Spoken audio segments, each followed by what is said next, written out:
Yes, welcome everyone. As always, it's really a pleasure to see you.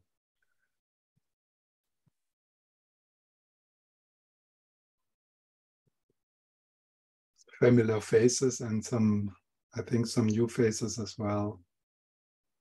It's wonderful that you join me.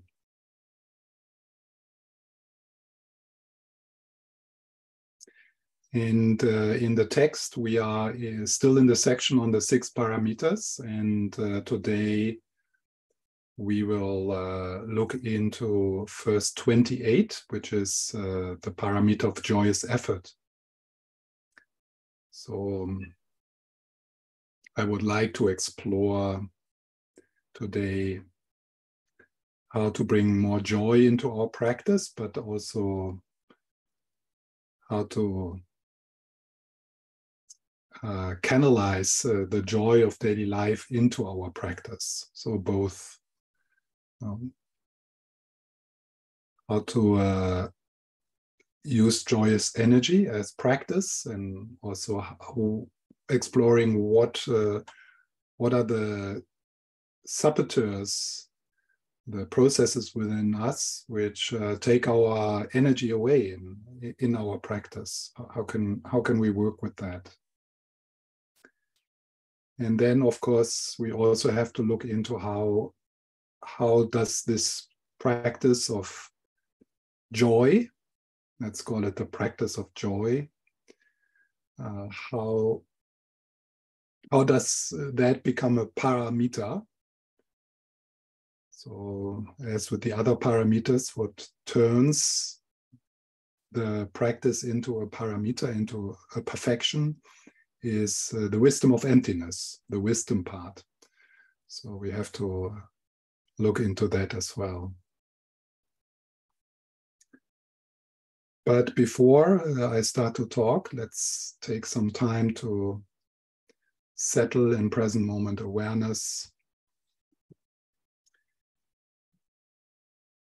So if you adjust your posture a bit, so that you sit comfortable, but also a bit, there's a sense of dignity of taking your space.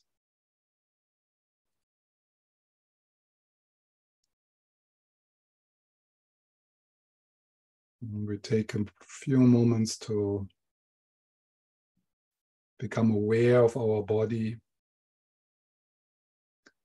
And at one point, maybe your eyes close. So you allow that to happen.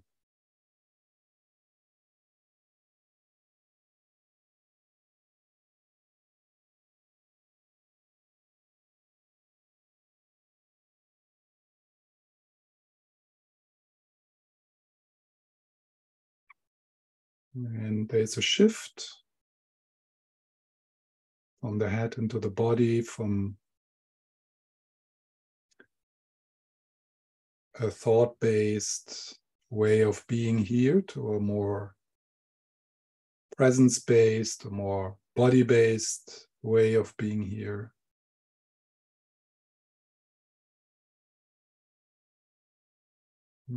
It's a sense of dropping or sinking, sliding into the presence of your body.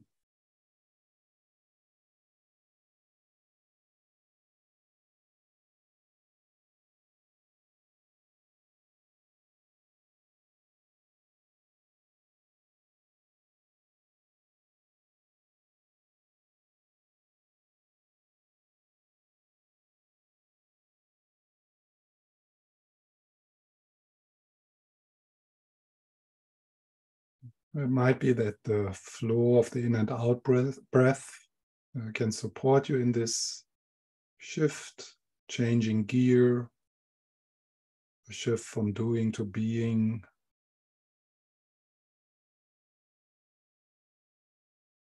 So if you notice in a light way the flow of the in and out breath.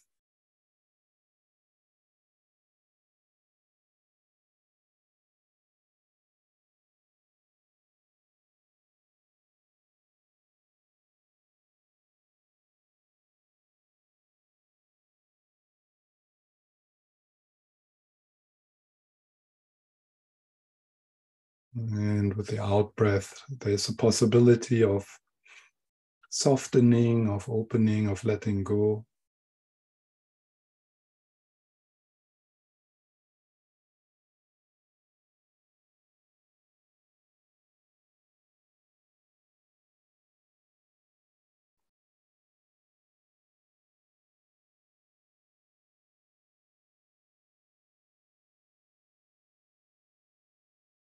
So what is here for you? Who is here? So which part of you?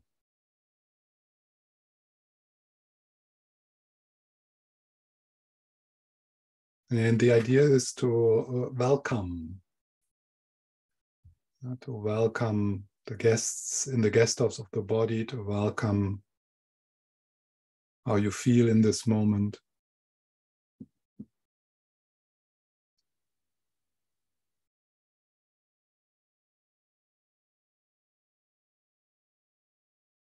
To welcome what is with awareness and breath.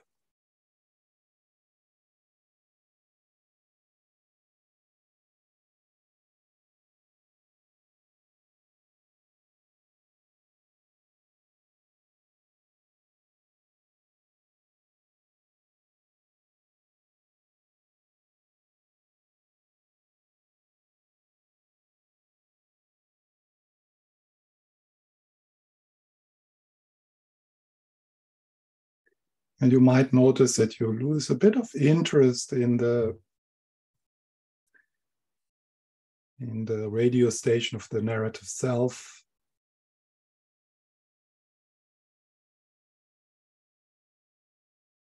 And instead, allowing yourself to be here in present moment awareness with the sounds around you and the sensations in your body and the way your inner life is unfolding.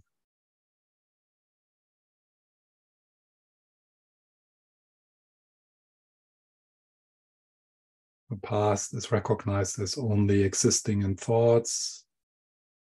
Future is only existing in thoughts. So give yourself a bit of rest in present moment awareness.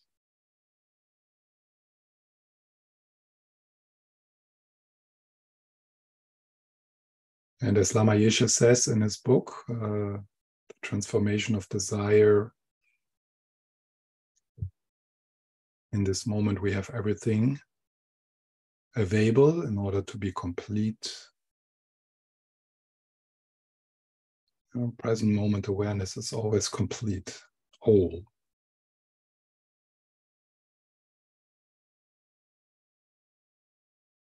The level of the conditioned mind, the level of the narrative self is never complete, never whole, never satisfied.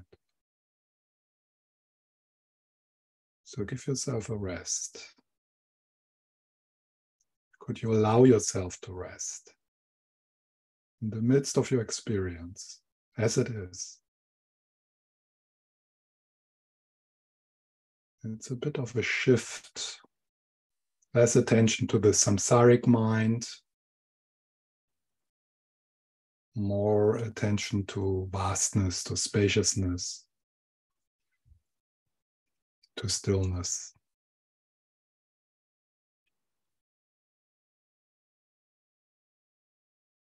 To presence.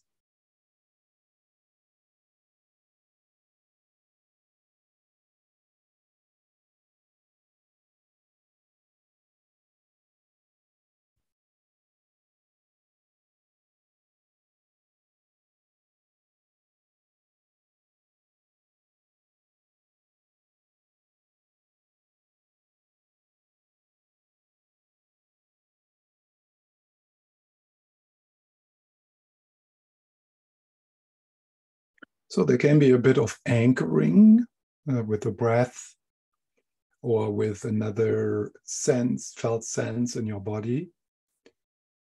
But the invitation here is to slide more into open choiceless panoramic awareness.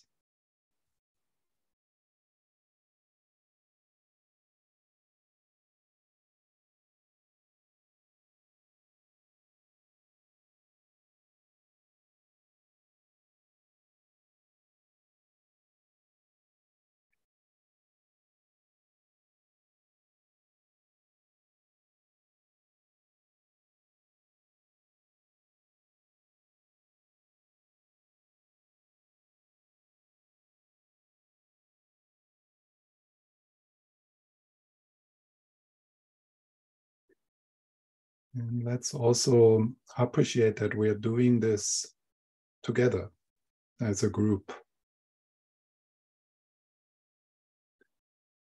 And together we support each other in this shift. A bit more emphasis on spaciousness, on presence, less emphasis on this, on the samsaric mind, on the radio station of the narrative self, the struggles of the mini-me. Less attention to that.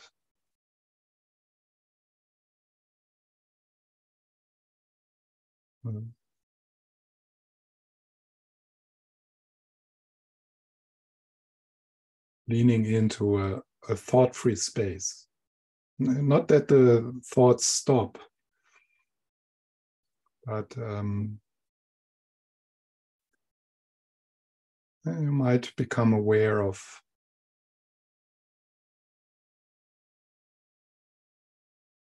stillness, peace, without anything changing.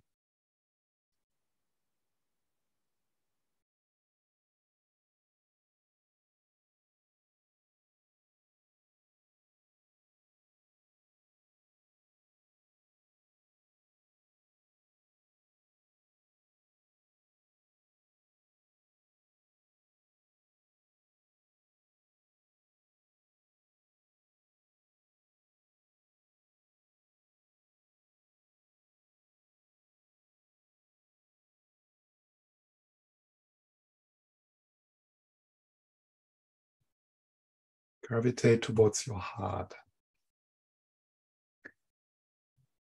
Here, I don't mean the physical heart, I mean the softness in your being.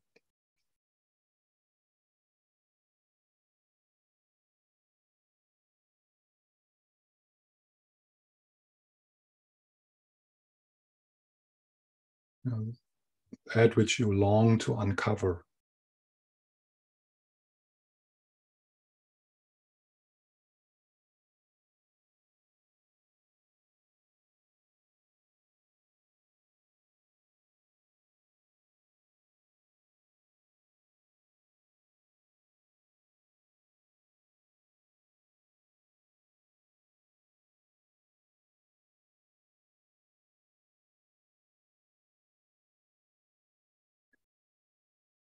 And one of the really important ingredients of one's meditation practice is Maitri, loving kindness.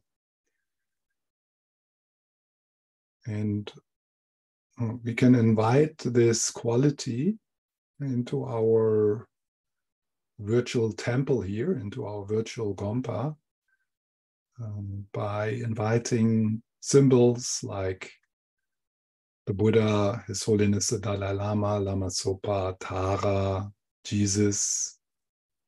So whatever is a symbol for you, embodying loving kindness, the loving gaze. So let's invite this quality. And maybe you can't connect with symbols like that. Maybe they don't mean something for you. But still, you can send out that invitation.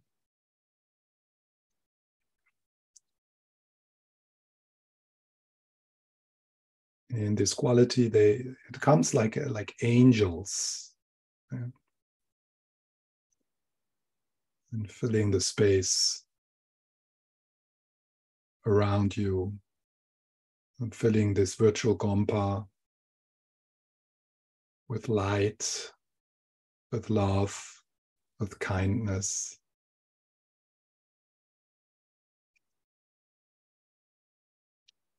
With joy.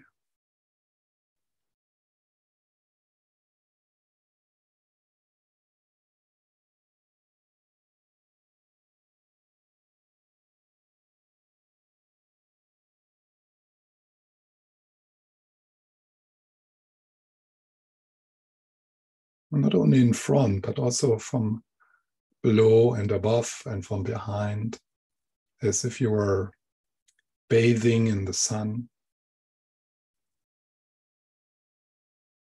We are bathing in the loving gaze.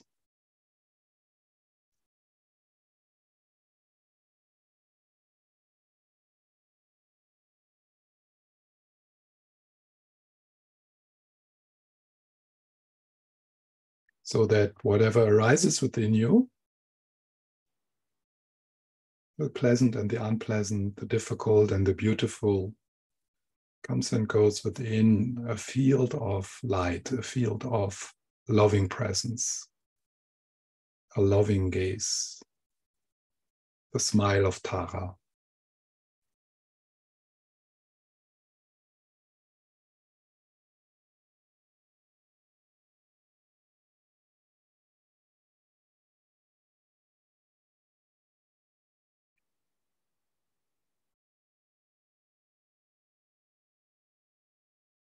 And then you rest. There's nothing more to do.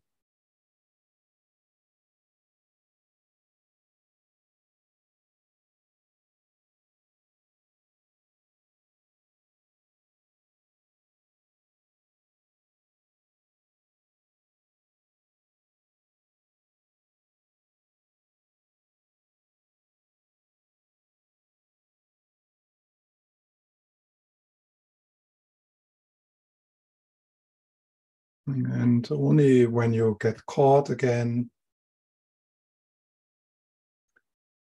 in the world of the narrative self, in the samsaric mind, then just by noticing it, there's already a bit of a shift. You drop back.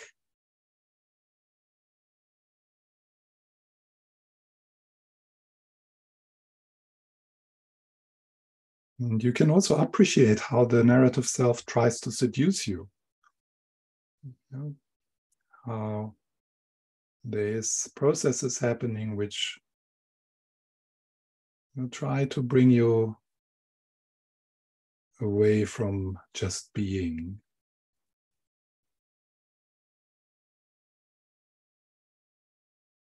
It's fascinating.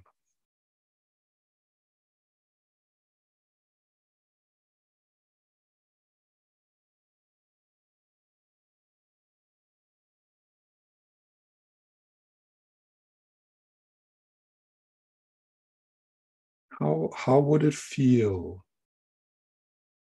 if you completely would love yourself in this moment? How would that feel?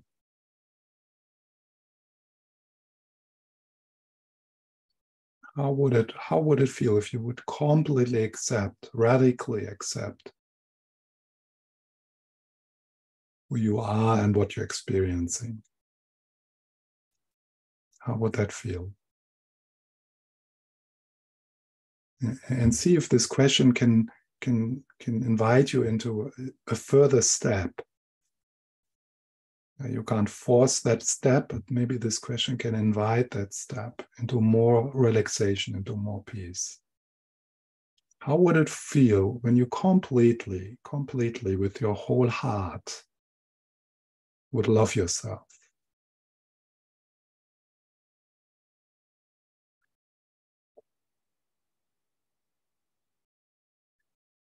How would it feel if you would feel loved completely as you are in this moment? How would that feel? And just see if this can invite you to a bit of a shift more towards peace.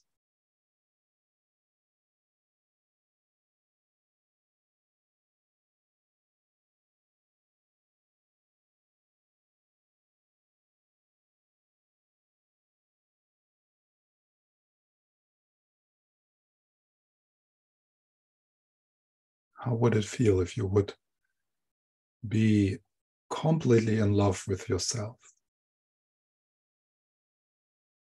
With all sensations, thoughts, feelings, as you are. How would that feel? In the body, as a felt sense in your body. And don't try to do anything. Just allow the question. See it as an invitation.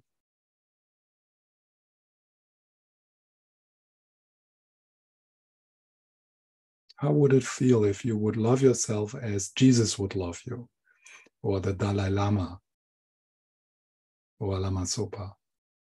How would that feel?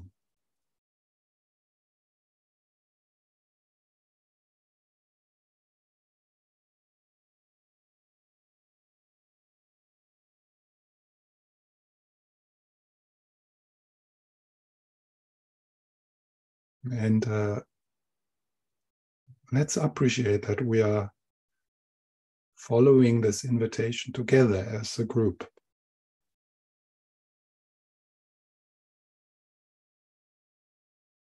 So as a group consciousness.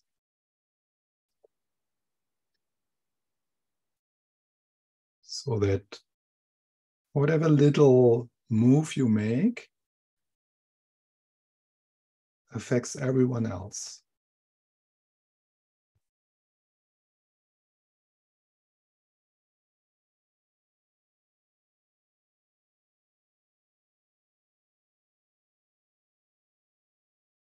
You know, every softening,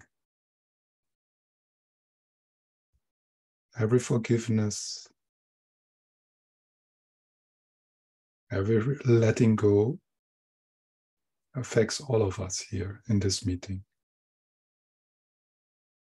So we support each other.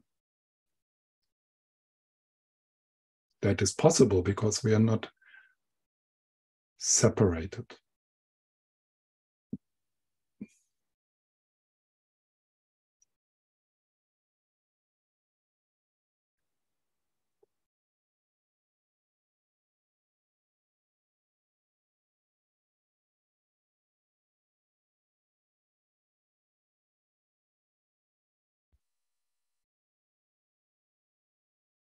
What is also interesting in moments like this is to become aware of parts of you or processes within you who make it difficult to really relax into love.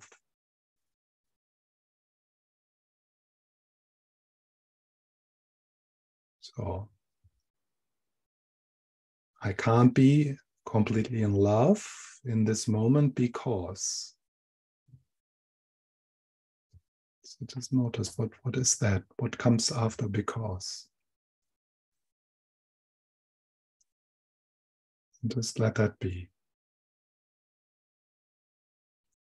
I can't be completely in peace right now because.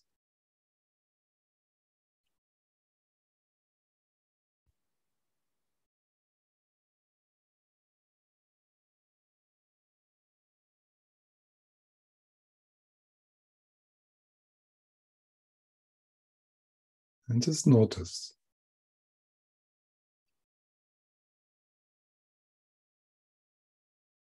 I can't completely rest right now because.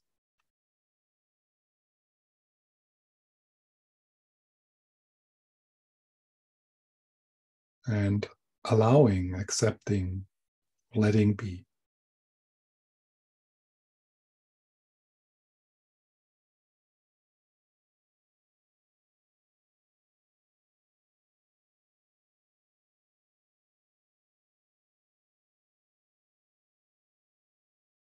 I can't completely love myself because.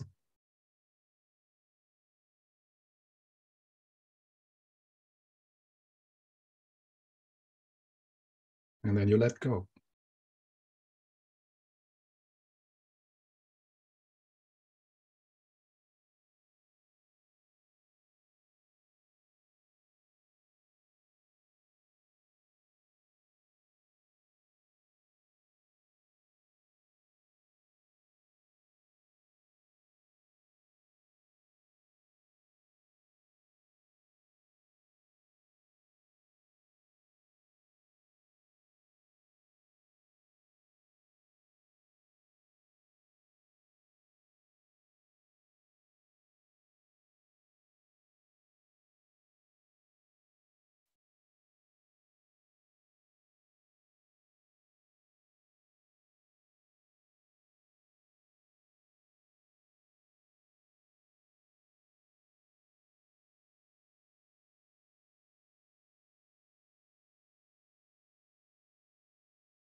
Yeah, so and then you take your time. If you have your eyes closed, allow them to open.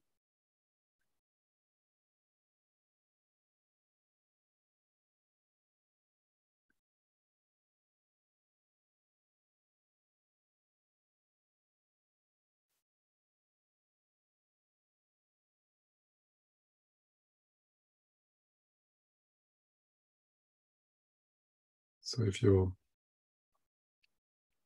look at the other participants, yeah, so if you would be completely in love with yourself, if you would be really accept yourself as you are in this moment, how would you gaze upon others?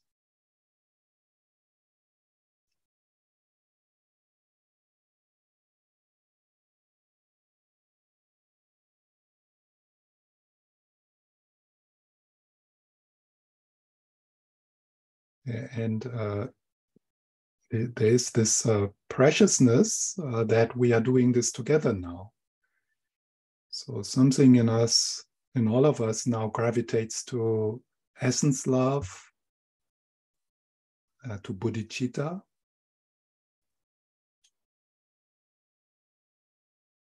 It's in all of us.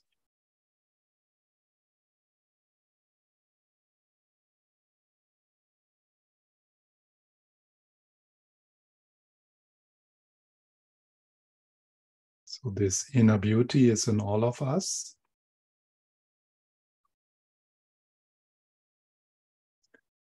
Dhamma says this capacity, this source of love and wisdom as our true nature is within all of us. And more we connect with that in us, more we start to see it in others.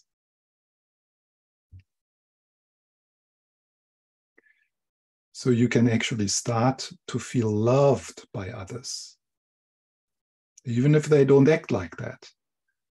But you can start to feel loved by others because you know that they have that source of wisdom, their Buddha nature, wisdom and love within them. So you see that and you feel loved by that.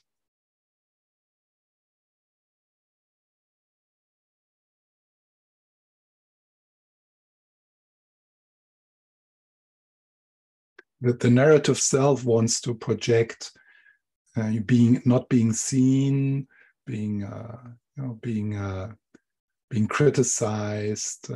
So that's what the narrative self wants to see in others. But this is a possibility for us to look through the dimension of the narrative self and appreciate that we actually all want to be loved and want to love.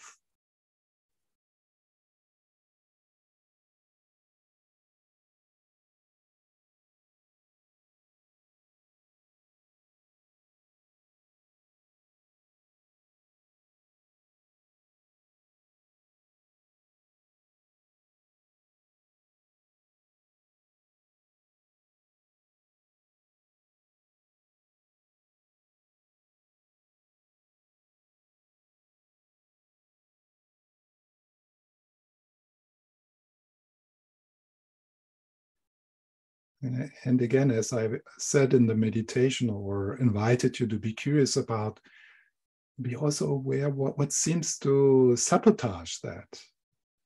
So there's maybe fears or tiredness or some tension in your body, or you feel somewhat uncomfortable in your own presence. So just notice that.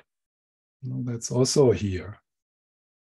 And that is also in all of us. Something holding back, or feeling I'm not good enough, or I should, or I'm not lovable as I am because I'm not generous enough or humorous enough, or so all these beliefs which close our heart. So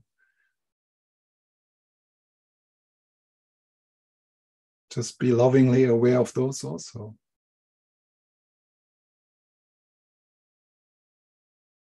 I don't matter, something like that.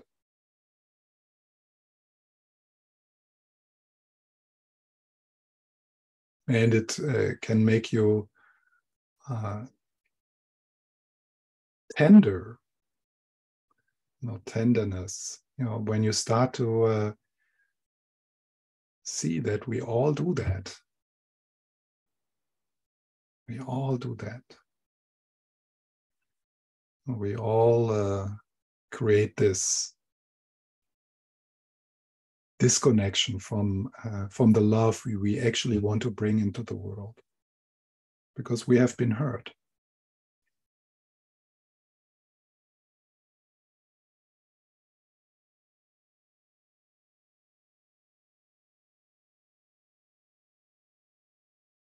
We all in different ways feel insecure, or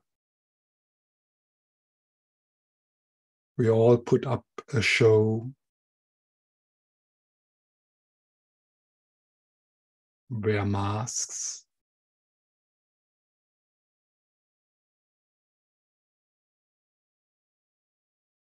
And that can be a cause for a kind of tenderness, for an appreciation, for a being together in this.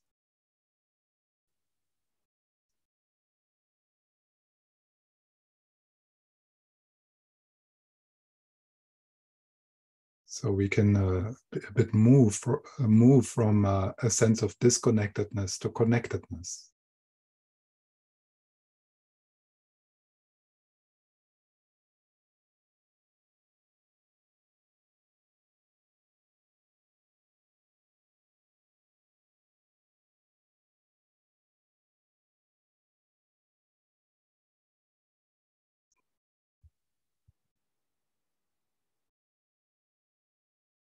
So let's look at the verse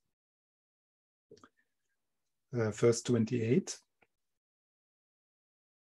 If you have some questions or comments, you can just write in the chat or unmute yourself.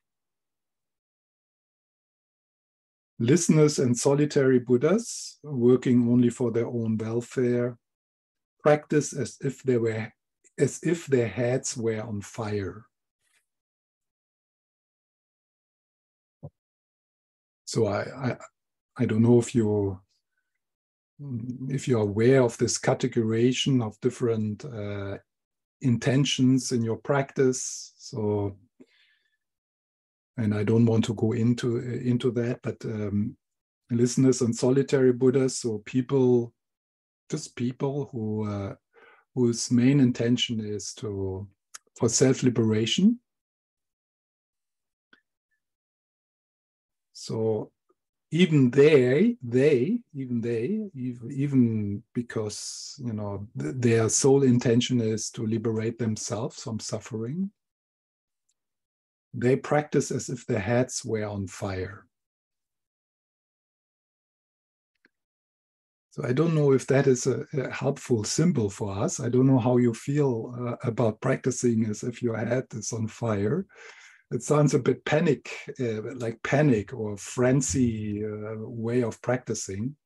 So that's definitely not meant here. So maybe it's better to use a word like passionately, like wholeheartedly, completely. Yeah. So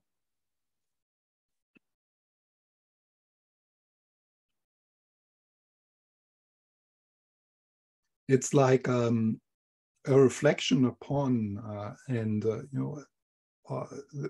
would be like something to be curious about within yourself.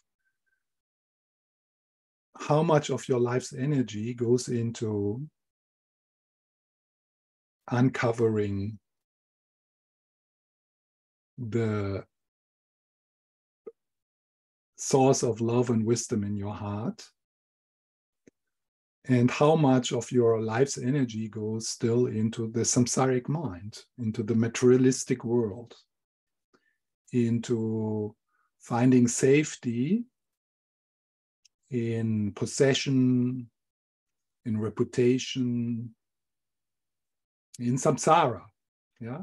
And here samsara as a state of mind, not as a different place. Or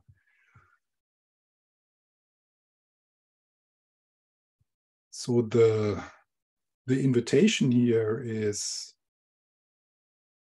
to facilitate a shift of what is number one in your life. So it's not that it's about neglecting the materialistic world, the world of the narrative self, but to cease to make that number one.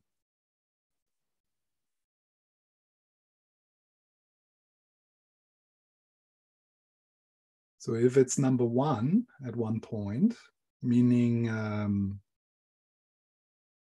your main intention every day is to uncover the source of love, which wants to come through into your life. So that's your main intention. Then you would practice as if your head would be on fire.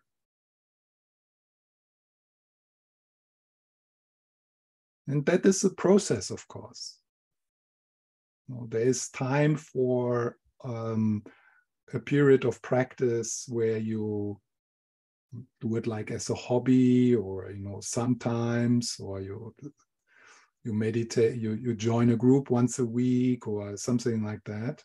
So it's a process of which takes time to trust, to start to trust that your life is about something else than finding security and safety in the samsaric mind, in the conditioned mind.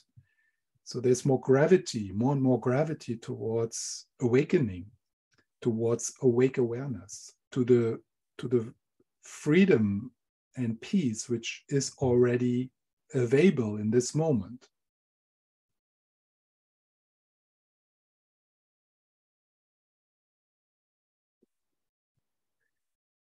So what gives that movement towards your inner life more power is when we start to realize that we are not doing it only for ourselves. That every healing which happens in you, every step towards self-love, every step towards self-compassion, to be comfortable under your own skin, to be more free, to be more authentic, to be more brave, to bring out your gifts into the world, that is actually not only just for you, but it is for everyone.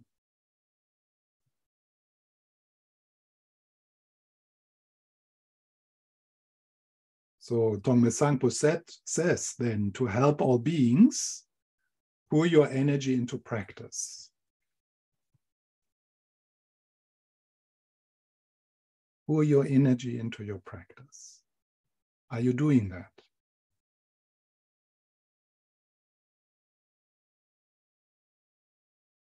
Yeah. And what keeps you away? what fears, addictions, attachments keeps you away from pouring your energy into practice, and pouring your energy into the practice not because you should or someone else tells you. So it's not about putting on a straitjacket of practice and trying to practice in ways which are actually not nurturing for you. Trying to a practice which is governed by guilt and shoulds and pressure. So that's not pouring your energy into practice. It's more an obstacle for that. But to pour your energy into your practice because that's the only thing which makes sense to you. Because at one point you have understood that finding happiness or contentment or peace or love in the samsaric dimension, in the conditioned mind, that is a hopeless project. So it is not something which you put onto yourself as a pressure, but it is something which is naturally evolving from your own deepest longing, from your own deepest yearning. You start to experience that the home which you're looking for is not found in the samsaric dimension, is not found where our society is trying to convince us that it is to be found.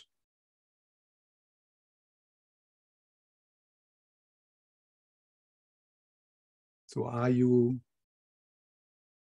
willing to put your money onto love? Or how much of your money do you put still into money here in terms of resources, of time, of what you pay attention to?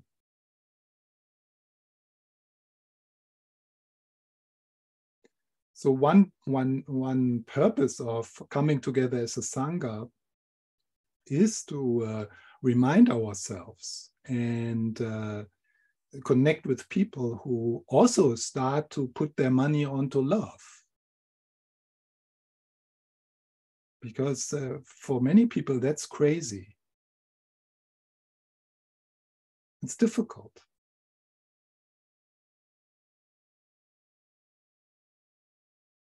We need to come together. Yeah, and kind of by showing up and being together, we show ourselves that we are not crazy.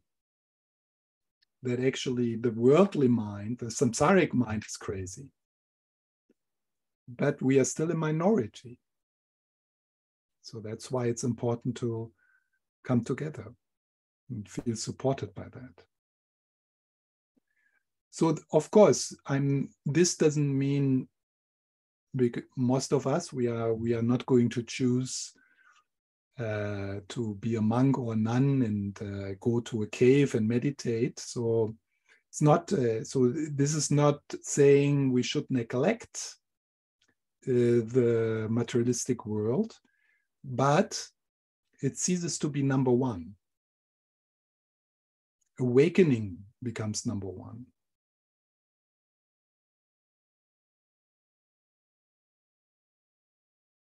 To help all beings put your energy into practice, it is the source of all abilities. Yeah? It is the source of all abilities.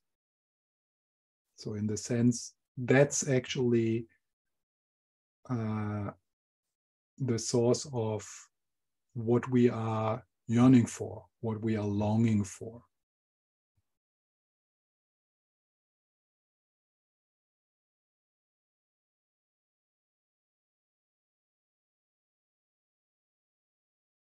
Can you sense that? Can you feel that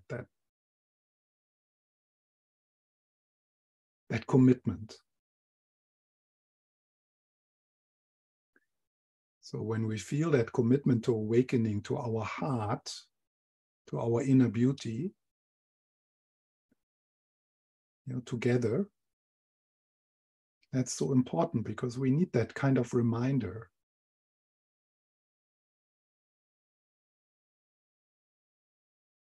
That it is not about the samsaric level of our being, but that there is something deeper which we turn towards to.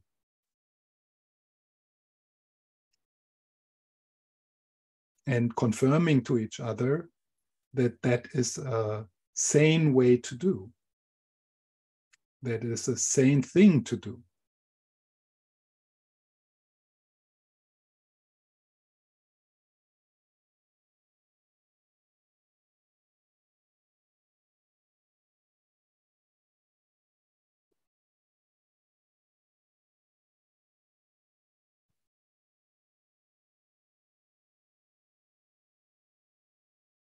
So then I would like to share some reflection upon joyous practice. Is your practice joyous? Meaning, are you looking forward to your meditation practice? Yeah. When we talk about formal practice, is it something you are drawn to really? That's definitely possible. So often that is not the case. So are you struggling with your meditation practice? Is it more like something you feel you should do? Is it even something which is connected with some fear and guilt, because you have taken some commitments? Are you wearing a straitjacket in your practice?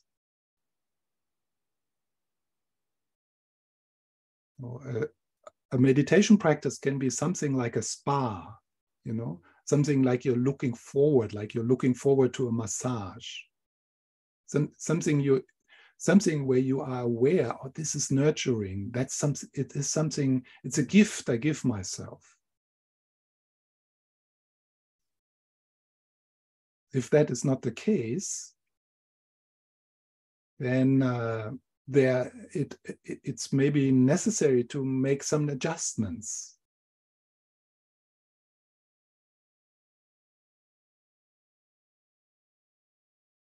And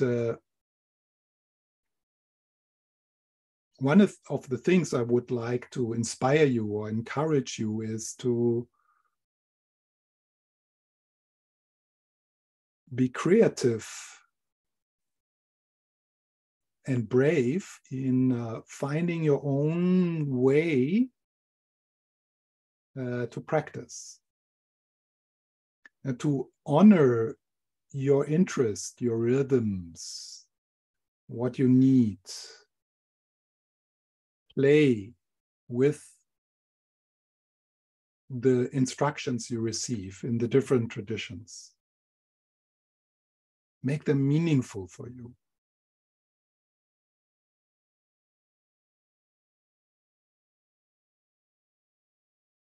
That's not so easy sometimes, because we are, in the Tibetan tradition, it seems that they sometimes use a kind of black pedagogic, like they use a stick sometimes, and they threaten us with consequences when we don't do it exactly the way it is being said. I don't think that's something we need to adopt from the Tibetan tradition.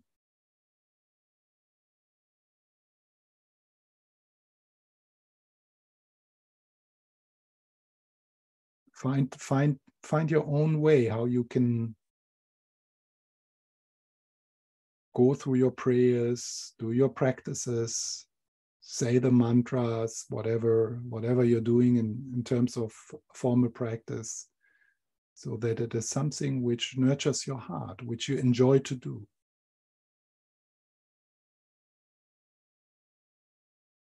Contemplate what is the essence of this practice.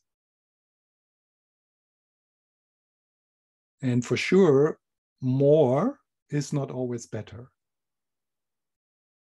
That's a bit difficult in the context of Lama Zopa Rinpoche, but I dare to say that. Because since I'm now like 25 years or something, I'm a student of Lama Zopa, so it has been difficult there to find my own way to practice, so that my practice is rich and nurturing and meaningful to me.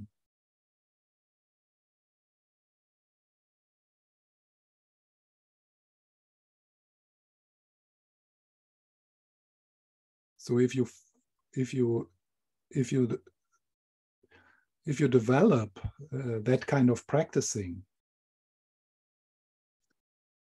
then of course there will be joy in your practice, and not always, but more and more, and then you will practice more. You, instead of trying to find excuses why you can't do your daily practice, you start to find excuses for doing your practice.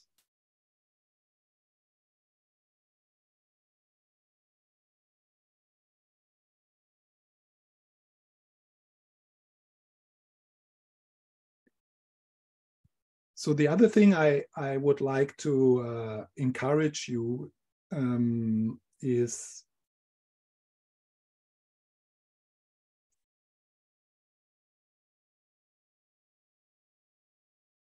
making enough time in your life for activities you enjoy, for activities who increase your vitality.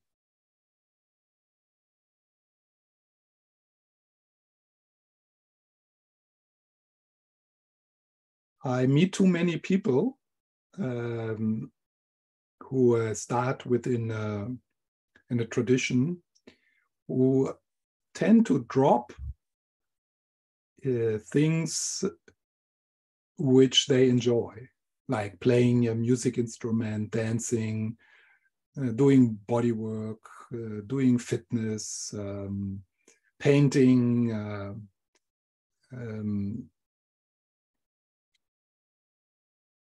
so I think, and I know that if you deny yourself these activities, that is not going to help the project of uncovering the source of love and wisdom in your heart.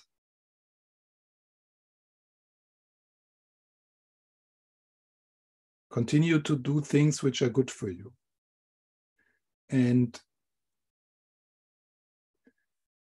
how do you transform that into a Mahayana practice is by recognizing if you are well, if you are vital, if you do things which you enjoy, then it will be easier for you to bring joy into the world.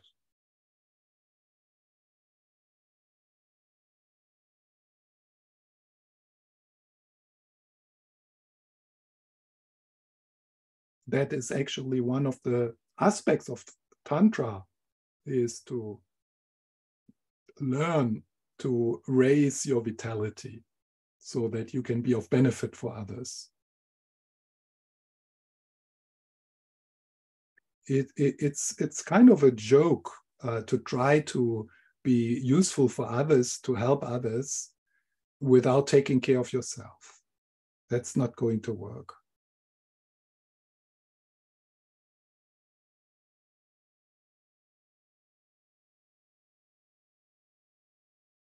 So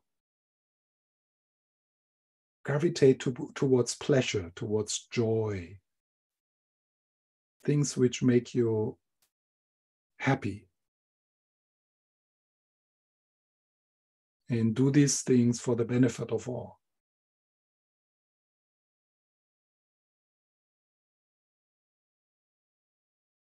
You're really starting to see if you are well, if you feel comfortable, if you honor your rhythms and your preferences and your interests, then you're just a nicer person to be around.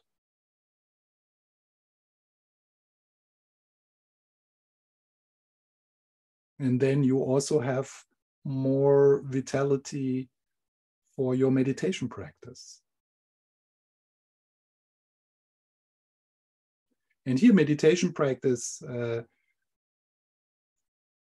not necessarily like in the sense of sitting down and, and doing your practice, but also there to be creative, combining your body work with meditation practice, combining your making music with meditation practice, combining going for walks with meditation practice, combining taking care of your children with meditation practice, combining cooking with meditation practice.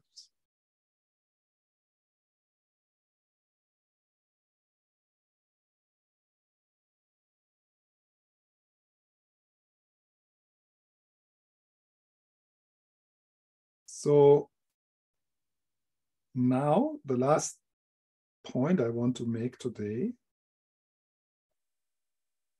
is how does this become a parameter? Yeah, what I just said. So what I just said, that makes sense on a, like just as a, a healthy way to live your life. And you can do this, what I just said, without the wisdom of realizing emptiness. So what turns the practice of joy, in the sense of how I described it now, how to joyfully practice, but also how to appreciate that pleasure and joy in your life is a good thing.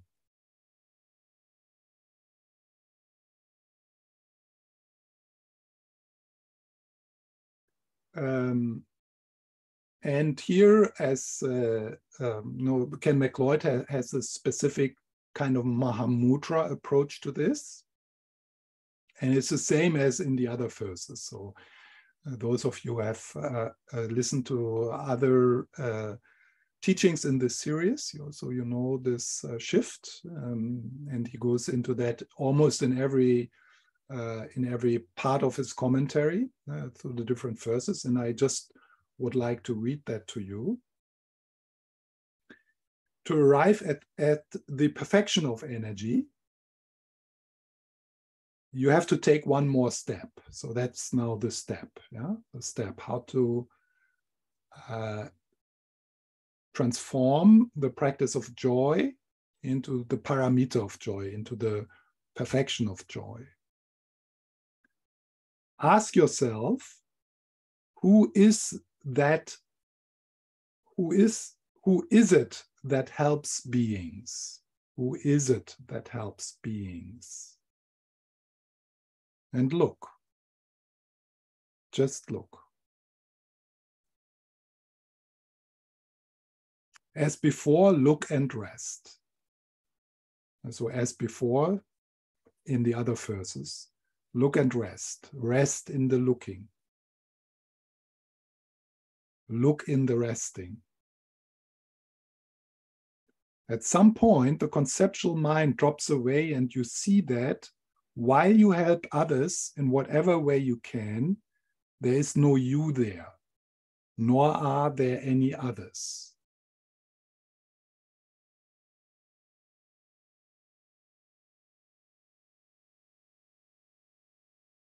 So let's do that for a moment. Yeah. So if you get back into a bit of a meditative posture, open and relaxed.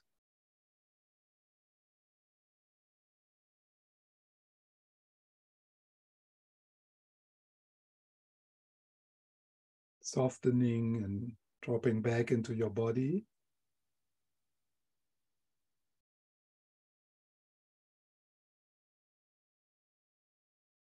And becoming aware of your inner life.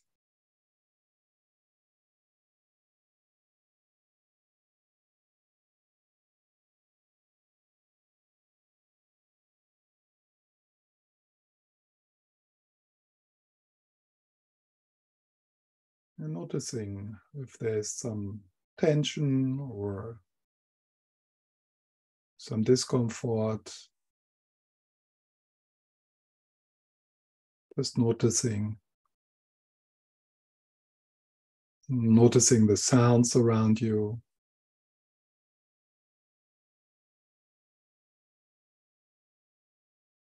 And noticing thoughts.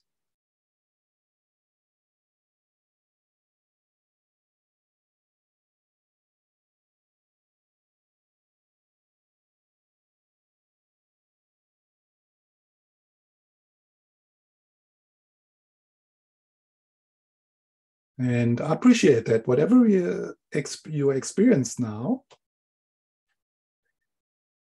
all of that are objects within consciousness, within awareness.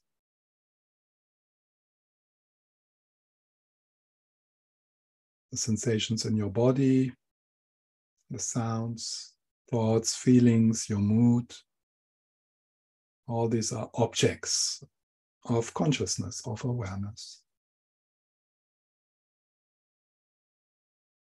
So that it is what you're aware of.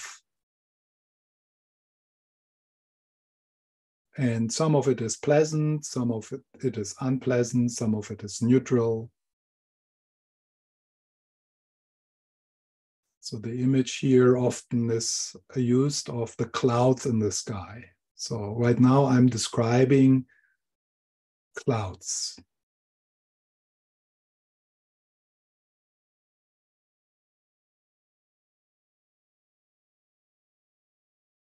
And what we can appreciate here and notice is that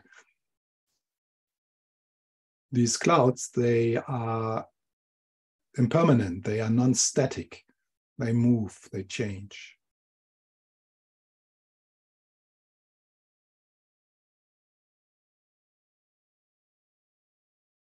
And it doesn't matter here right now where your attention goes, and if you feel distracted or you feel peaceful.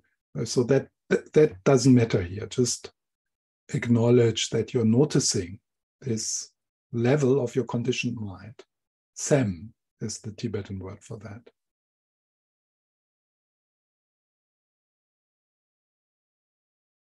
And as best as you can, just let it be. Just being, and being aware that there's things coming and going, that there is something happening, that you're aware of something. Just notice that.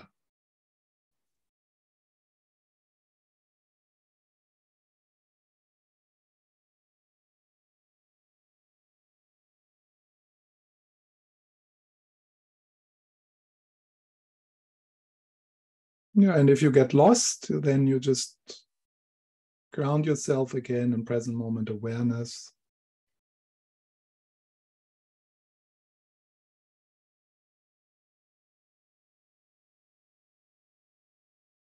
So now, see if you can make a bit of a backward step, as if you are stepping out of a stream onto the bank of the river. So you make a bit of a backward step.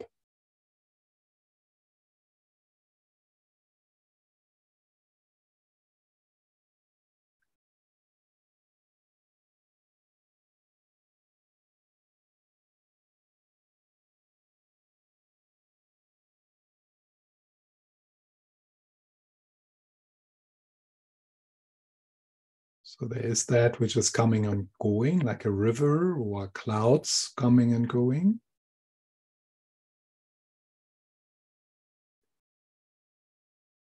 And you're just noticing, you're just witnessing.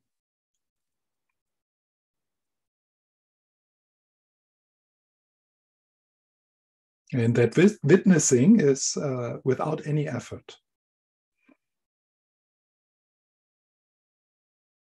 So non-manipulating, non-interfering, non-fixing, non-controlling, just noticing.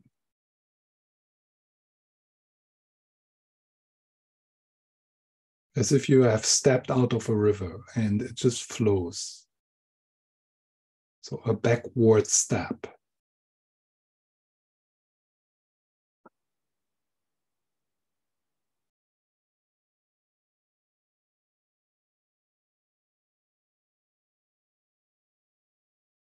Observing or witnessing is maybe a better word. Witnessing.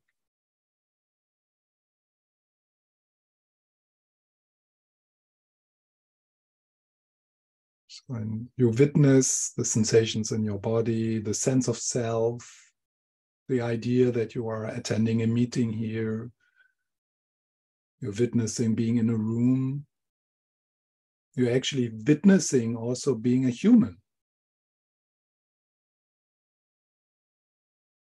You're witnessing being in the body.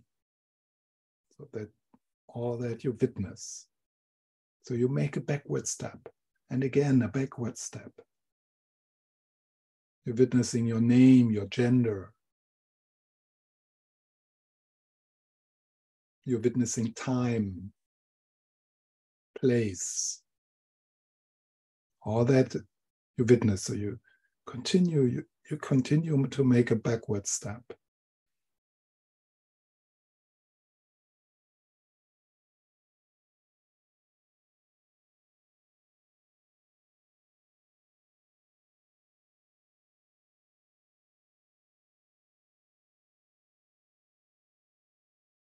And then if you get caught, you just step back. And you become aware that what you are caught in is an object.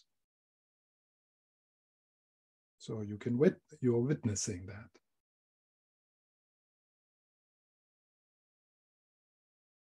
And then you rest in the witnessing. You rest in just being aware.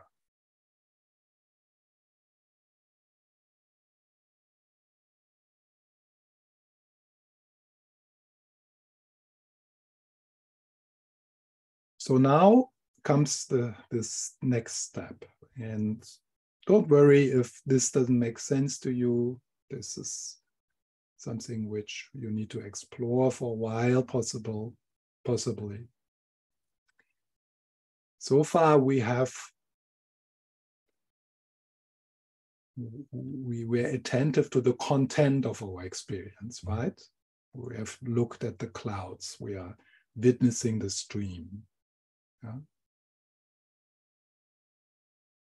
So we are the witness. We are the observer.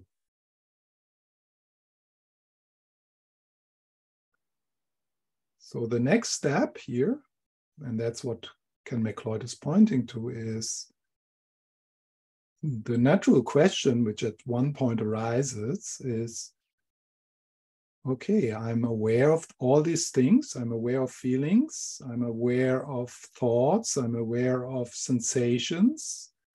I'm aware of my name. I'm aware of my gender. I'm aware of my past. I'm aware of the sense of I. I'm aware of sounds.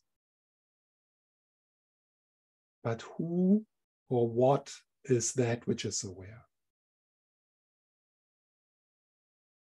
So it's a slight shift of your curiosity. So you make a backward step, you step back and back and back and back, witnessing. And then, of course, at one point, maybe someone asks that question or you come up with it yourself. There's a question, okay, I'm aware of all of this. I notice this, I hear this, I feel this, I think this. But who or what is doing the witnessing?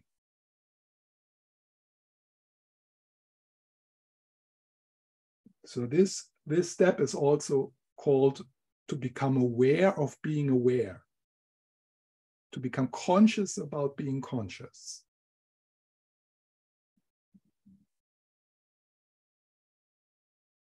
So, and if you look there, if you become curious about that, you don't find anything. Because everything you would find is an object in awareness. So you don't find anything. There's no I there. There's no me there. So there's nothing there, but it is a very amazing nothing.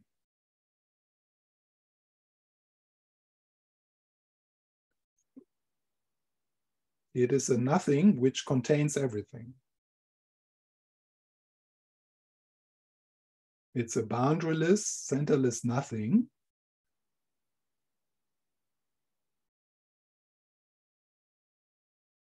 But it is at the same time full with everything.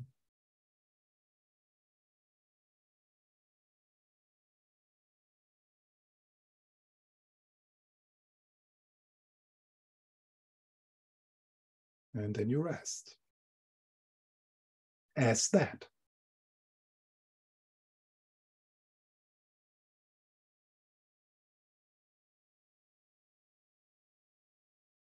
So that is the experience of that there is nobody here.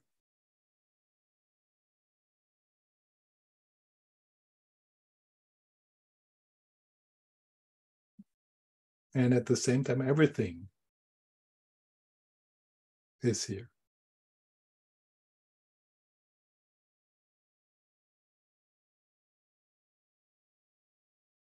Boundaryless and centerless.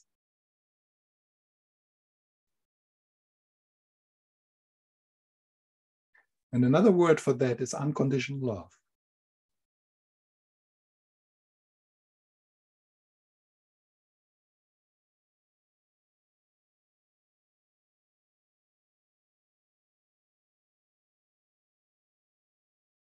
And within that unconditional love, which is your true nature, there's also no other, because there's no separation. In a strange way, you are nothing, but that makes you being everything. So there is no other. There's no I here and no other. There's just this, as it is. Life.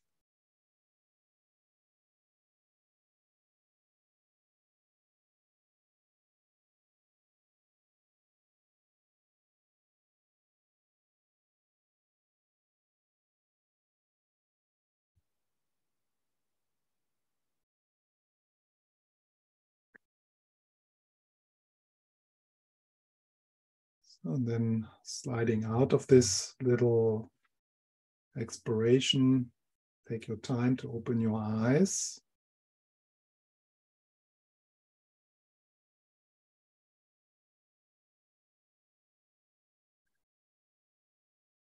And while you're opening your eyes, you might notice that it is easy with open eyes to collapse back into the sense of separation. So if you would really have a taste of what this meditation can point to, you would experience that there is no distance between you and what you see.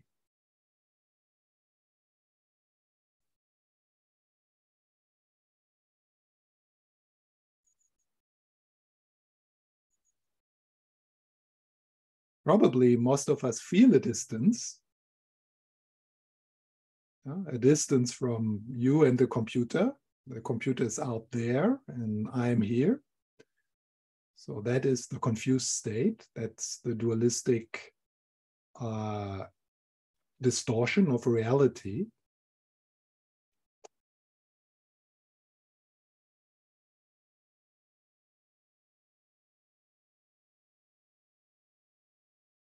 There seems to be a distance between you and the outside world.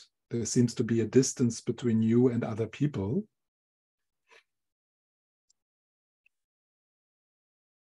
But this meditation, which is the kind of the heart of this commentary of Ken MacLeod, helps us to relax that distance. And with that relaxation comes an overwhelming tenderness to everything. Not only people, but also things. Because it's all you, it's all your body. This planet is your body.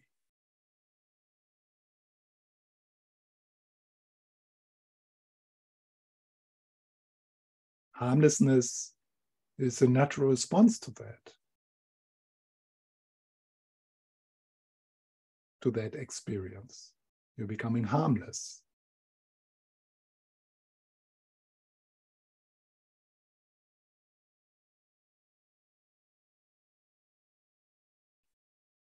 Okay, is there any question? Comment?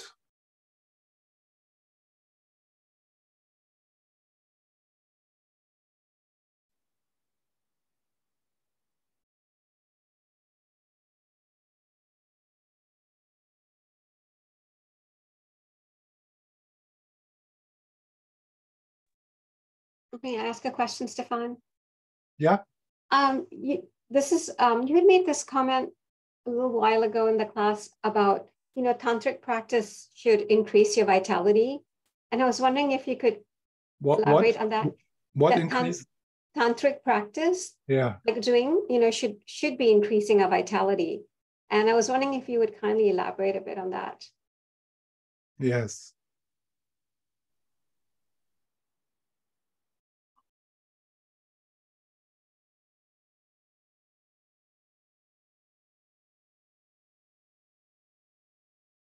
So one exploration in tantric practice is how to approach pleasure, how to experience pleasure without contraction. So you learn to bring together space and energy, bliss and emptiness.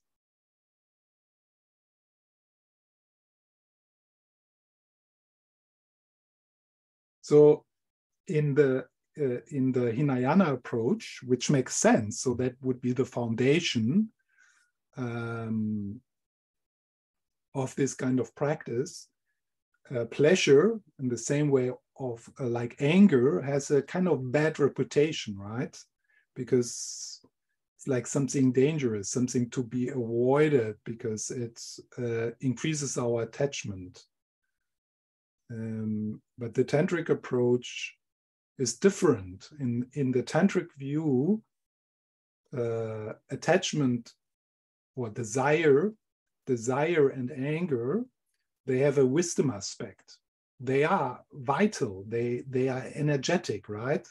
I mean, there's nothing more energetic than, or like increasing your vitality than being in love and being attracted to another person. In the same way, there's nothing more vitalizing than really being furious. Yeah, I mean, tiredness is gone. It's for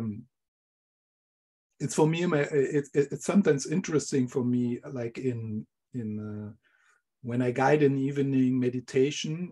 The first hour. People are tired and, they almost fall asleep. Nobody is really listening to me. It's like, they just rest and then there's a break. I usually have a break about 1 hour. And probably everywhere like this, but now I'm thinking about Copenhagen. So everyone gets up and boom, yeah, there's so much energy in the room, and people like, people talk, and there's so much joy, and suddenly all the vitality comes up. Yeah, so the vitality is there, and it is being triggered. Then it comes out through social contact, in particular, of course, strong if you are connecting with a person you're attracted to. I mean, you don't need to sleep when you are communicating with a person you're attracted to. So the idea in Tantra is that vitality which comes up for us in social contact, when we're interested in someone, even more so when we're attracted to someone, that is not a negative thing, but that it is something we can transform and use and channelize into our practice.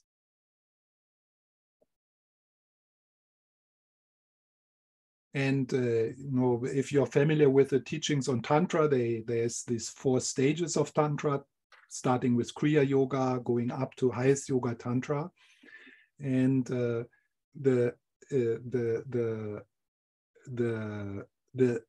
level of attraction we work with on the first level of Tantra, it says in the text, is if you're gazing at someone you're attracted to. So that's what you work with. So how to bring that vitality in attraction away from the object you're attracted to, bring it into the body. So it's not about, continue to flirt and things like that and make things happening, but to just enjoy and appreciate that arising of, in other contexts, we would say it's like the arising of the Kundalini energy, of the life force in us. And in highest Yoga Tantra practice, maybe some of you have experience with that, you actually imagine to be in union with the deity, yeah. And within that practice, you imagine to be in union, and then you drop that conceptual level. So you lift your energy, your vitality, and then you drop the conceptual level, and then you meditate on emptiness with more presence, with more clarity, with more vitality. So what I said in the beginning about not being afraid of pleasure in your life, actually, it was more like an encouragement to go towards pleasure, to seek out pleasure.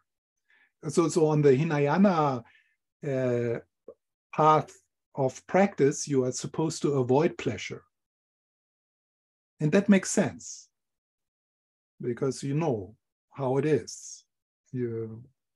It's difficult to really enjoy pleasure, free, open, yeah, without wanting more, without being afraid to lose it, without trying to squeeze something out of pleasure which is actually not there, yeah, because what we are looking for is not being found in pleasure, yeah.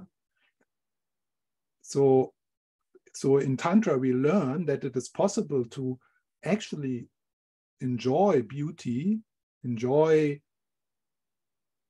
food, enjoy music, and enjoy beautiful sights. And we explore how can we enjoy these things without these contractions, with a relaxed and open body.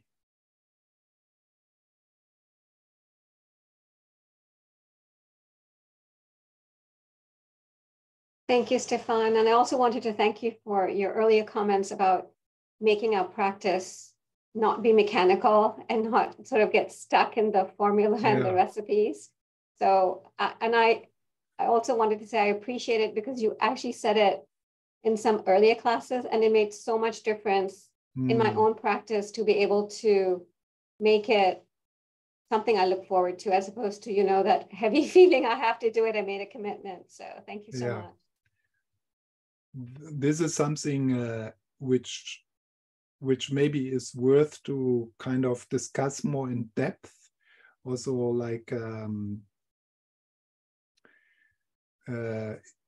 with some personal struggles with one's practice. Yeah. So because sometimes, or quite often, when I talk with people, I notice that the guilt and fear and straitjacket kind of practice is often based on misunderstanding. Like it's like misunderstanding vows, misunderstanding commitments. Yeah, seeing them from a kind of Western guilt point of view and stuff like that. So just that to go deeper, like for example, maybe some of you have taken refuge and there's like these commitments and vows, and how they expressed in the traditional commentaries leads often to confusion and misunderstanding what they actually mean. Yeah. So, and the other thing is to explore together what's actually the essence of the practice. I mean, what is the practice about? Like if you are in a straitjacket of a sadhana, for example, so you're supposed to do this practice like this and this and this. What really helps is a deeper understanding. What is the essence of that practice? Because then you can start to explore how to do the sadhana in your own way. I mean, certainly to do a sadhana doesn't mean to repeat some words. Yeah, that's not doing the sadhana. What is actually the practice being described in the manual of a sadhana?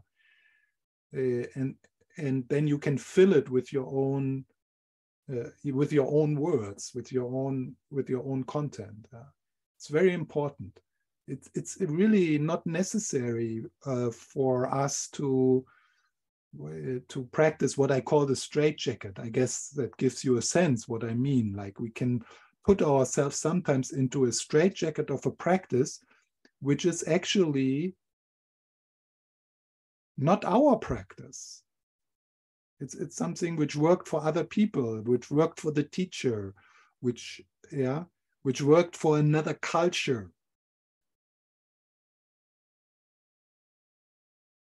So that's a very, very important exploration if we want to be the pioneers of a healthy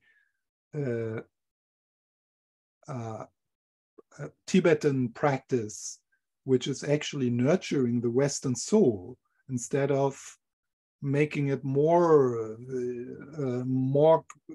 stressful, more full of doubts, and I'm not good enough. Yeah.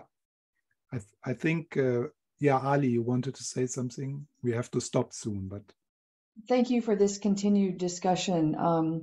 I was really struggling with giving myself permission to make my practice my own. And you mentioned about how these practices were given in a different context, a different culture.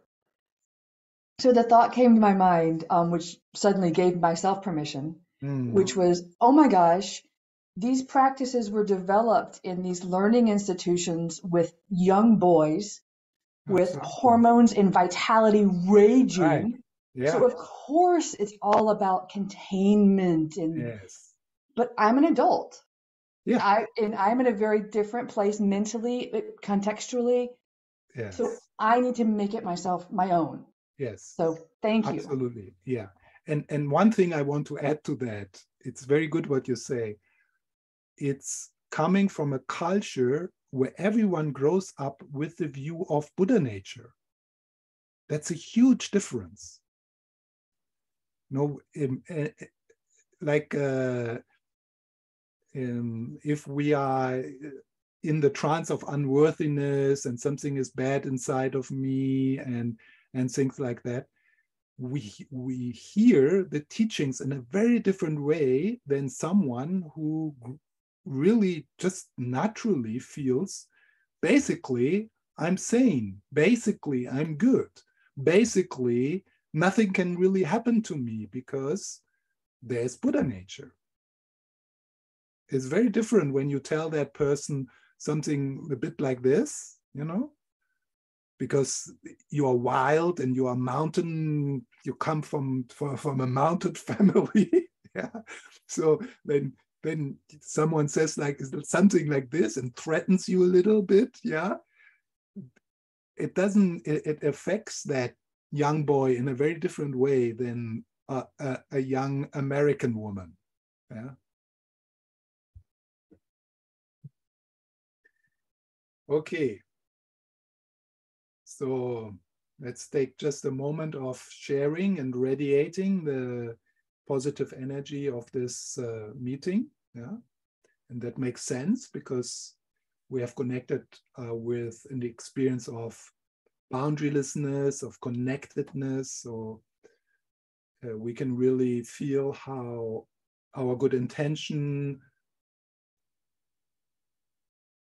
can spread from this meeting towards ourselves and towards our family, towards Lama Zopa Rinpoche and his activities.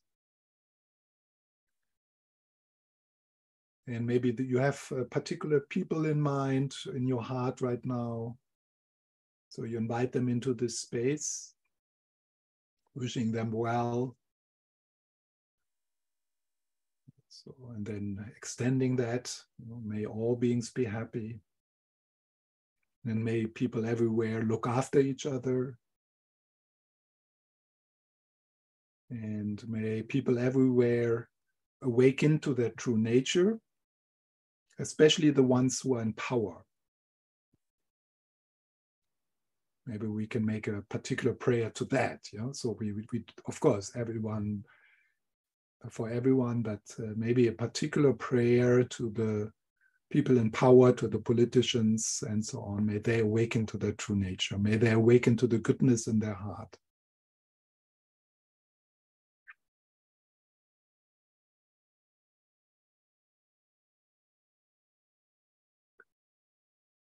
Okay, thank you very much. See you tomorrow, maybe. See you tomorrow. Maybe if you make this number 1, you should come tomorrow as well.